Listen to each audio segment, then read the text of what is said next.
Boa noite a todos.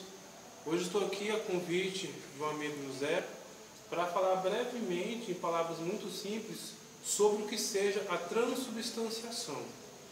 Mas como toda atividade da igreja exige que a gente tenha sempre Cristo na frente, que possamos fazer uma breve oração para que o Espírito Santo sempre nos assista enquanto igreja, enquanto corpo de Cristo, para que possamos revelar sempre aquilo que o próprio Cristo, pelo Espírito, quer nos revelar. Em nome do Pai, do Filho e do Espírito Santo. Amém. Que a graça de Deus, manifestada em Cristo no Espírito, sempre nos abençoe e nos guarde, revele a sua verdade para a salvação de toda a humanidade. Pai nosso, que estais no céu, santificado seja o vosso nome, venha a nós o vosso reino, seja feita a vossa vontade, assim na terra como no céu. O pão nosso de cada dia nos dai hoje, perdoai as nossas ofensas, assim como nós perdoamos a quem nos tem ofendido, e não nos deixeis cair em tentação, mas livrai-nos do mal. Amém. Em nome do Pai, do Filho e do Espírito Santo. Amém. Então fui convidado para brevemente aqui falar sobre o que é a transubstanciação, que é uma experiência própria inserida no sacramento da Eucaristia e que pelo qual a igreja tenta explicitar o mistério onde o pão em si mesmo e o sangue e o vinho em si mesmo se transformam completamente, verdadeiramente em corpo e sangue de Cristo.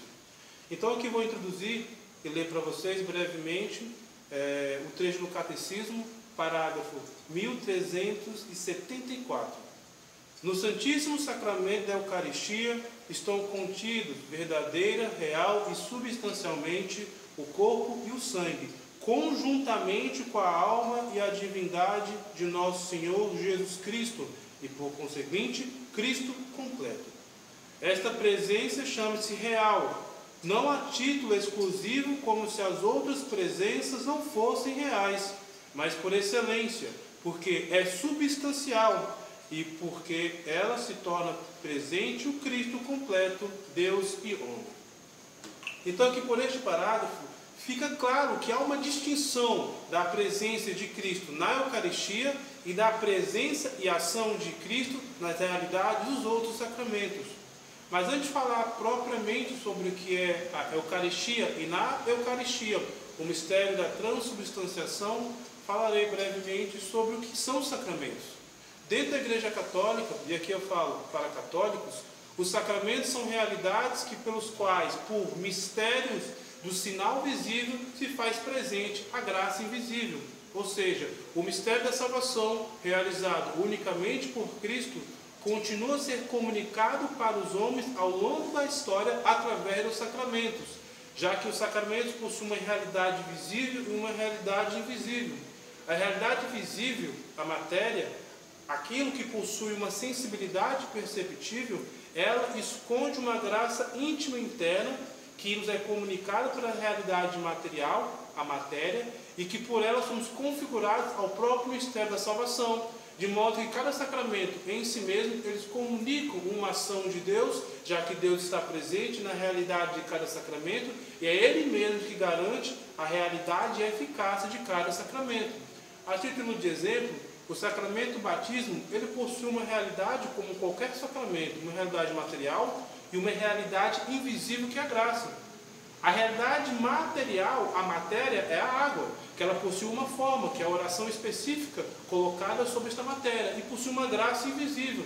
Ou seja, mediante a forma, que é a oração, e mediante a matéria, é comunicada àquela pessoa uma realidade nova, que é a inserção no próprio mistério de Cristo, tornando-se pelo Filho, Filho de Deus.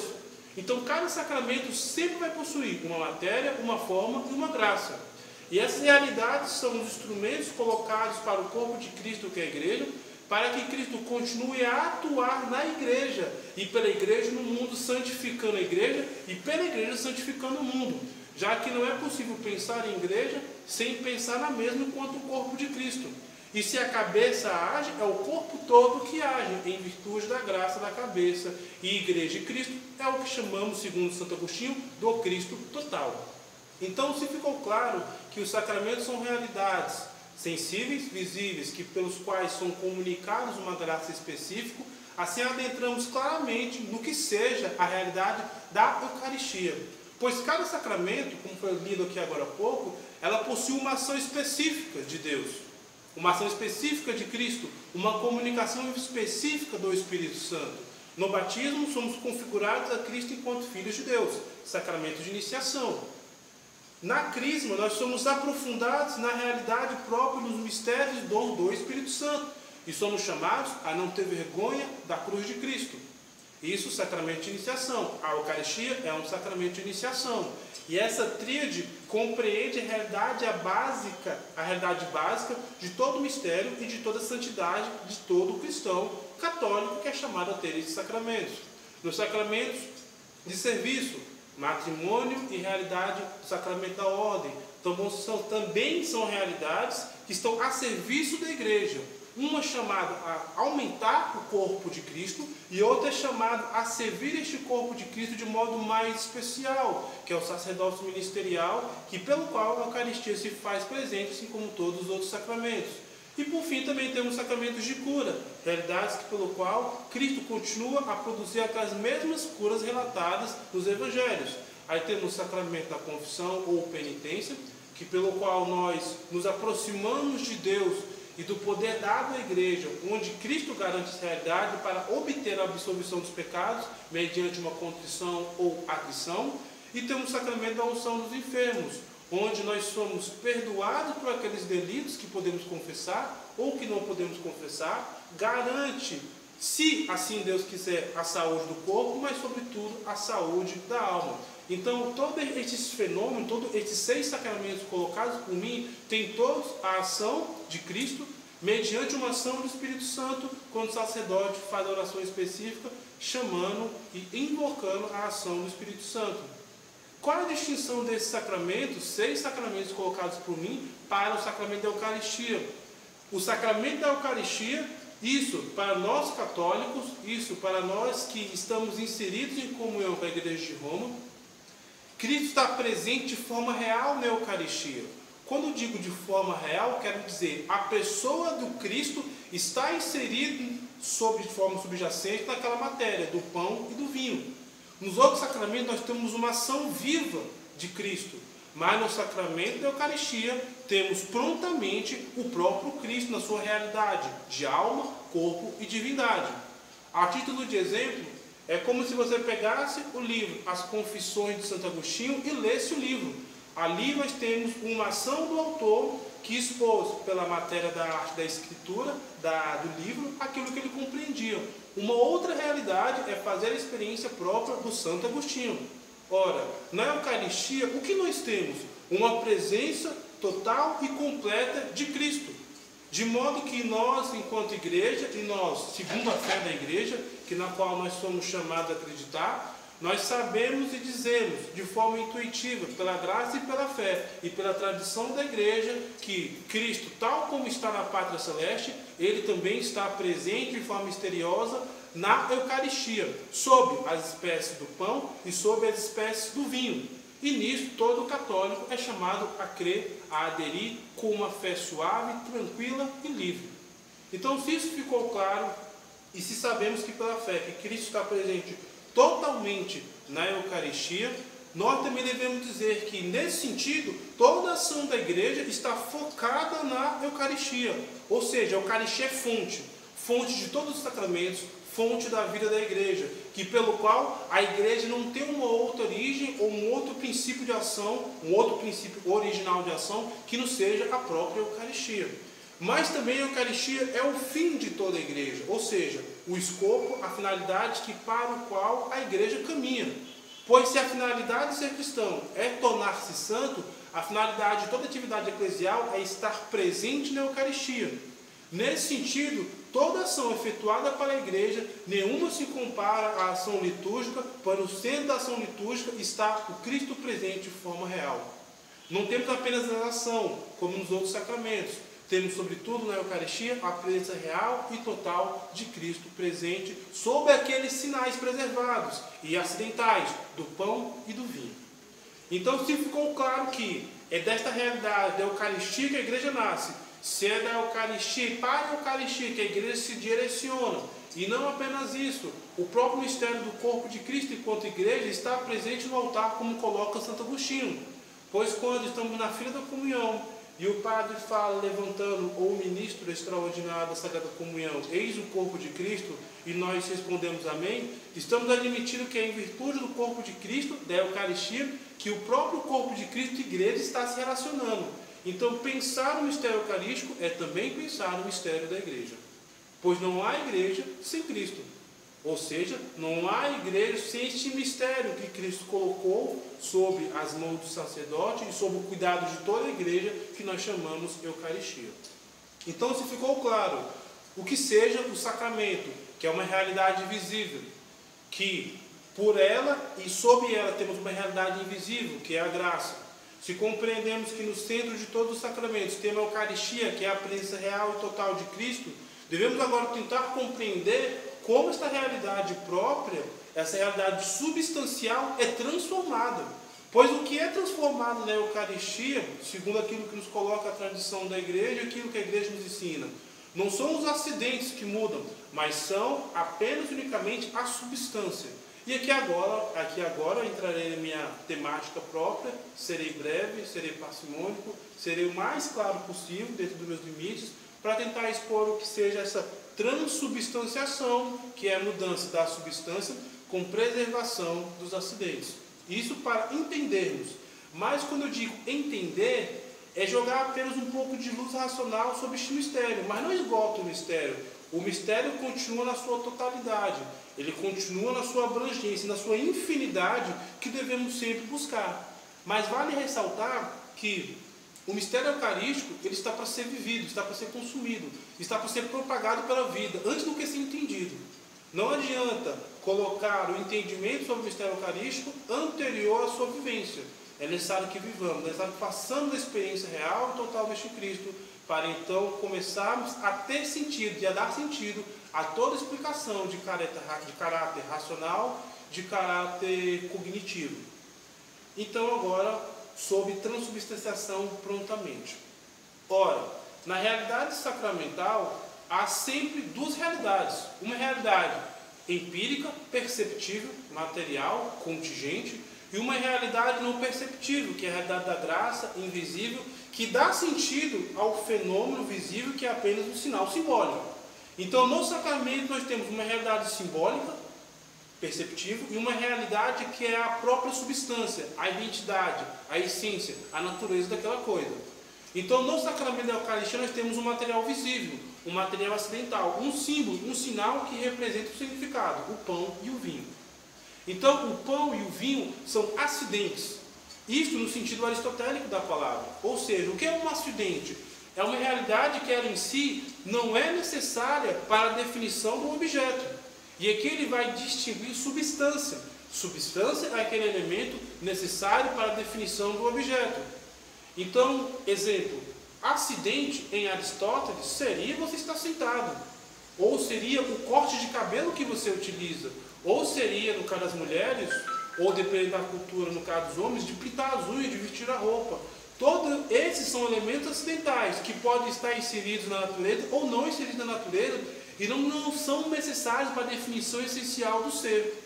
É diferente da substância, que aqui se implica em identidade, que é necessário para a contemplação, definição e compreensão do que seja aquele ser. Então, nesse sentido, podemos dizer que na estrutura do homem há uma identidade de substância que está radicada no homem. Pois eu sou muito diferente do que eu era há 20 anos atrás, tenho 30 anos. O meu corpo alterou, a minha estrutura física alterou. No entanto, há uma identidade de Paulo que sempre é preservada e sempre se mantém. Isso, em termos filosóficos, seria o que chamamos de substância, ou essência, ou natureza, aquilo que é preservado independente dos acidentes. Então, quando contemplamos isso no mistério da Eucaristia, o que a igreja quer nos dizer sem reduzir o mistério à racionalidade ou à filosofia? Pois continua sendo um objeto, antes de tudo, de fé.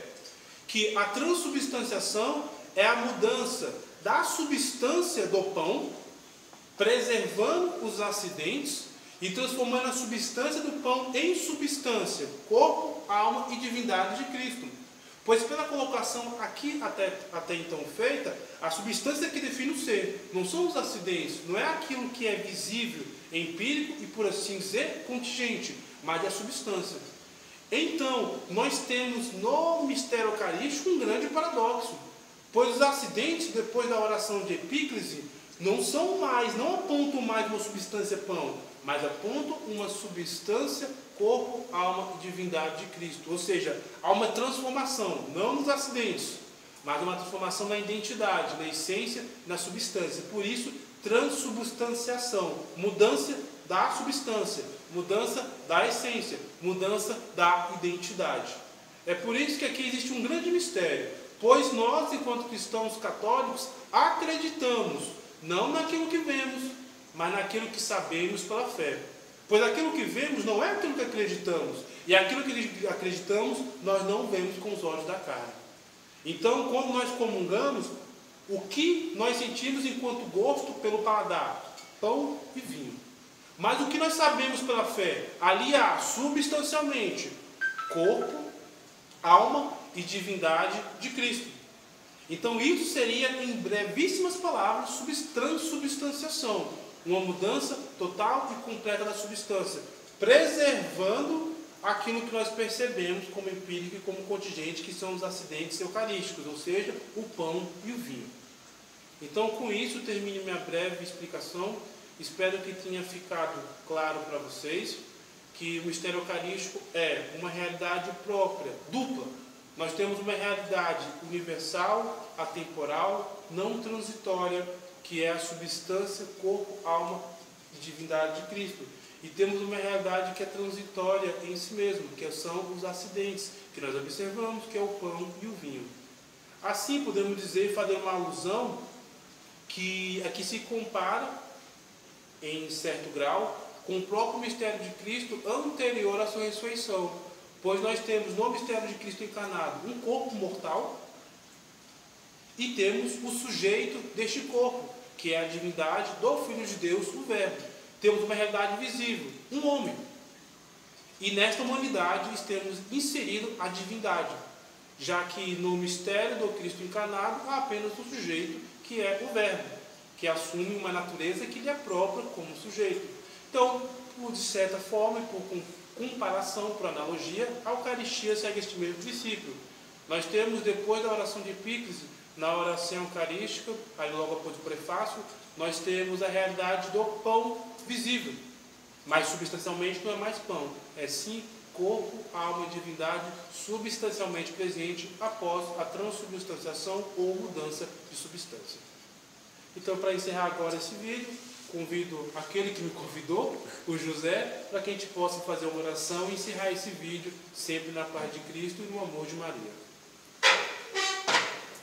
Então, olá pessoal, tudo bem? Então, voltei aqui a esse canal, ficamos quase 2 meses, né, sem gravar, né, porque assim, nem sempre estava dando, ainda sempre que eu ia gravar acontecia algum imprevisto, mas hoje, com a graça de nosso Senhor Jesus Cristo, conseguimos vir. Eu agradeço profundamente ao Paulo por ter se disponibilizado aqui a gravar aqui com a gente.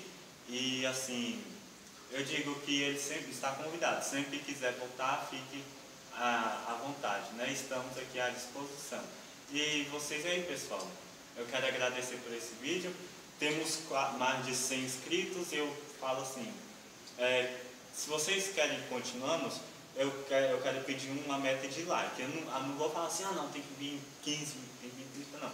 Assim, das visualizações, eu só peço assim uns 10%, assim, só para mim saber como é que está sendo o decorrer do canal. Vocês gostaram dessa explicação? Se vocês querem que a gente continue aqui com o nosso canal, eu só peço 10% aí das visualizações. Por exemplo, teve 30 visualizações, se tiver 10 likes, eu já sei que vocês gostaram, viu? Mas aí também fica a seu critério. Se você quiser comentar, também pode comentar. Quiser dar sugestões para o canal, fique à vontade, viu? Porque esse canal, eu sempre falo, o canal não é meu, o canal é nosso. Eu só estou aqui para apresentar, entendeu? Então, para encerrar esse vídeo, como o Paulo disse, a gente vai fazer uma breve oração, né? pedindo a Deus por cada um de nós, pedindo a Deus por esse canal e pedindo a Deus pelo Paulo, que hoje se disponibilizou para vir dar essa aula, dar essa formação a vocês aí que estão assistindo. Em nome do Pai, do Filho e do Espírito Santo. Senhor Jesus, nós queremos te agradecer inteiramente de todo o coração por tudo que somos e por tudo que temos nesta vida. Queremos agradecer pelo dom da vida de cada um de nós, apesar de nossas dificuldades, apesar de tudo que acontece de ruim na nossa vida, nós sempre estaremos, Senhor, sempre a seu dispor. E unidos à igreja, com grande confiança, rezamos a oração que o próprio Jesus Cristo nos ensinou. Pai nosso, que estás no céu, santificado seja o vosso nome. Venha a nós o vosso reino, seja feita a vossa vontade, assim na terra como no céu. O pão nosso de cada dia nos dai hoje, perdoai as nossas ofensas, assim como nós perdoamos a quem nos tem ofendido. E não nos deixeis cair em tentação, mas livrai-nos do mal. Amém. Também queremos pedir a intercessão da sempre bem-aventurada Virgem Maria, ela que é a mãe de Jesus Cristo, a mãe da igreja. Pedimos a sua intercessão por cada um de nós. O anjo do Senhor anunciou a Maria. E ela concebeu do Espírito Santo. Eis aqui a serva do Senhor. Faça em mim segundo a tua palavra. E o Verbo de Deus se fez carne e habitou entre nós. Ave Maria, cheia de graça, o Senhor é convosco. Bendita sois vós entre as mulheres, bendito é o fruto do vosso ventre, Jesus. Santa Maria, Mãe de Deus, rogai por nós, pecadores, agora e na hora de nossa morte. Amém. Glórias ao Pai, ao Filho e ao Espírito Santo, como era no princípio, agora e sempre. Amém. Estivemos e permaneceremos unidos em nome do Pai, do Filho e do Espírito Santo. Amém. Só uma coisa que eu quase ia esquecendo, né? Com relação aos nossos vídeos. Eu não quero mais ficar todo esse tempo sem vídeo. O que eu pretendia, né? Era 2 vídeos por semana. Aqui, tipo, um na terça e um na quinta, não sei. Eu vou fazer o possível para que seja 2 vídeos por semana, vou fazer o possível para trazer mais gente, né? Assim como o Paulo, que eu convidei hoje, trazer outras pessoas também para dar formação aqui. Já tem uma pessoa que já confirmou que vai vir, só falta a gente acertar o dia e o horário. Mas já agradeço a você, agradeço novamente ao Paulo por ter se disponibilizado. E quer falar alguma coisa, Paulo? Sim, só agradecer o convite, né? Espero que tenha ficado claro aquilo que eu coloquei. Espero que tenha contribuído para a fé de vocês, já que o estudo referente à Sagrada Escritura, aquilo que a igreja nos coloca, não deve ser visto como matéria para debate, mas matéria para transformar a minha consciência, aquele princípio grego da metanoia, mudança de consciência, mudança de mentalidade. Então a minha experiência do estudo deve ser sempre para tornar uma pessoa melhor, não para debater. Que o conhecimento deve ser para a liberdade e para a caridade, e não para o conflito, não para me tornar um melhor orador do que o outro. Então eu espero que de algum modo esse breve comentário tenha contribuído para alguém tornar melhor a sua fé. Então, que a graça esteja com vocês e até o nosso próximo vídeo.